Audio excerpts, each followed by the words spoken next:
اور اگر وہ بات سچی ہے کہ امام حسن نے کہا مجھے واپس ملے گی تو پھر شورا کا کیا مطلب ہے؟ اسے کہتے ہیں کہ مذبذبین بین ذالک لا الہ ہؤلاء ولا الہ ہؤلاء، اور یہ منافقوں کا کام ہوتا ہے۔ اور اس لیے کسی نے کہا کہ دروغ گورا حفصہ نباشد جو حضرت معاویہ پر تہمتیں لگاتے ہیں، بدبخت اس طرح ان کی عقل کام کرنا چھوڑ جاتی ہے، اس طرح وہ ٹکریں مارتے ہیں، اس طرح تضاد بیانیاں کرتے ہیں کہ خود ہی اپنے آپ پہ لعنت ڈالتے ہیں اور خود ہی اپنی تقسیم کر دیتے ہیں۔ تو یہی حالت مرزا جیلمی کی آپ نے دیکھی، یہی حالت یہ ظہور حیزی کی دیکھی۔ تو ہم دونوں کو یہ چیلنج کرتا ہوں میں، امام موسیٰ کاظم کا بیٹا، اگر تمہارے اندر کوئی حلالی خون ہے، جو تم نے صحابی رسول پہ تہمتیں لگائی ہیں ان کو ثابت کرو۔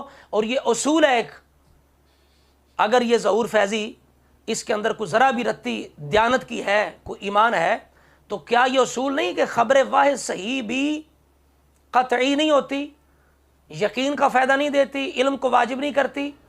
کیا شک کی بنا پر، ظن کی بنا پر، کیا کسی پر تہمت عام مسلمان پر لگانا جائز ہے یا لگانے والا خود لانتی ہے؟ تو کیا اصحاب رسول ایسے مظلوم ہیں کہ جن پر جو مرضی جناب ناپاک خون، جو ملعون، جو خبیث، جو مرضی چاہے بکتا جائے، لکھتا جائے، بکتا جائے، لکھتا جائے؟ اس وجہ سے کر کے یہ اصول کی بنا پر بھی یہ بات ہے کہ یہ جتنی باتیں اس نے پیش کی ہیں ظہور فیضی نے تقریباً ضعیف ہیں، موضوع ہیں، بے سند ہیں۔ اسی طرح مرزا جیلمی جہنمی جو ہے اس کا بھی یہ انداز ہے۔ تو پہلے تو اگر تمہارے اندر جرت ہے تو خبر واحد صحیح بسند صحیح پیش کرو، کون سی شرط سے معاویہ نے پوری نہ کی، یا ایسی صحیح صریح روایت پیش کرو جس کے اندر کوئی تہمت لگا اس معاویہ پہ۔ لیکن وہاں بھی یہ اصول چلے گا کہ خبر واحد صحیح بھی ظنی ہوتی ہے، جس طرح امام نووی رحمۃ اللہ علیہ نے لکھ دیا کہ ہم مامور ہیں کہ اصحاب رسول سے حسن ظن رکھیں، اگر کوئی خلاف ان کے بات ہو، ان کے دامن کو ناپاک کرنے والی ہو، تو ہم وہ غلطی راوی کی مانیں گے اور صحابہ رسول کا دامن جو ہے اسے ہم محفوظ کر لیں گے، اس کا دفاع کریں گے۔ تو یہ اصول اہل سنت کے ہاں۔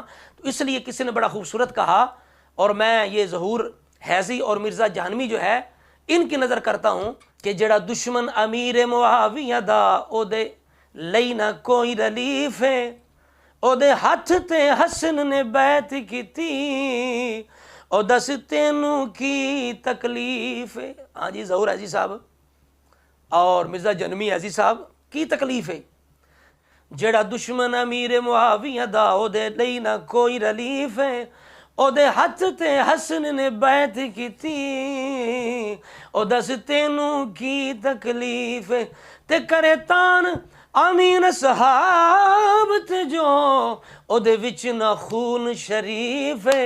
ظہور حیزی مرزا جہنمی کرے تان امین صحاب تے جو او دے وچ نہ خون شریف ہے، او جنوں تو دلیل بنائی پھرنے، او فیضی چائی پھرنے، کچھے لائی پھرنے، او مرزا جہنمی زبانوں لٹکائی پھرنے، جنوں تو دلیل بنائی پھرنے، او تے سب دا سبھی ضعیف ہے۔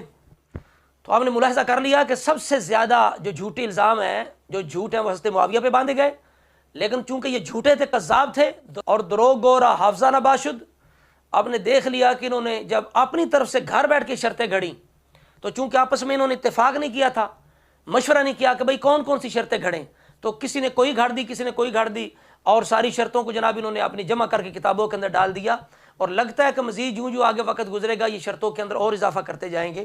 یہ ان سے ہم توقع رکھ سکتے ہیں۔ اللہ تعالیٰ ایسے لوگوں کے شر سے ہمارے ایمانوں کی حفاظت فرمائے۔ السلام علیکم ورحمۃ اللہ وبرکاتہ۔ سامعین، آپ نے مولانا پیر سید کامل کاظمی شاہ صاحب آپ کی گفتگو سماعت فرمائی۔ آپ نے کمال کا جھنجھوڑا مرزے کی چھترول کی اور ظہور فیضی کی آپ نے چھترول کی، جو اس نے کتابیں لکھی ہیں، اور اس میں امیر معاویہ رضی اللہ عنہ آپ کا نام ہی اس نے اچھے طریقے سے نہیں لکھا، ادب سے نہیں لکھا، رضی اللہ عنہ یہ نہیں لکھا۔ یعنی پیر سید کامل کاظمی شاہ صاحب آپ نے کمال کی گفتگو ارشاد فرمائی، اور مرزے کو آپ نے جھنجھوڑا کہ تیرے کے اندر کوئی دم خم ہے، پھر میدان کے اندر آنا، پھر میدان سجانا آنا، کسی مقام پہ بیٹھ کے مناظرہ کرتے ہیں، آپ تیرا علم ظاہر ہوئے۔ یہ مرزا بند کمرے میں بیٹھ کر یہ باتیں کرے گا، لیکن کسی کے سامنے یہ بیٹھ نہیں سکے گا۔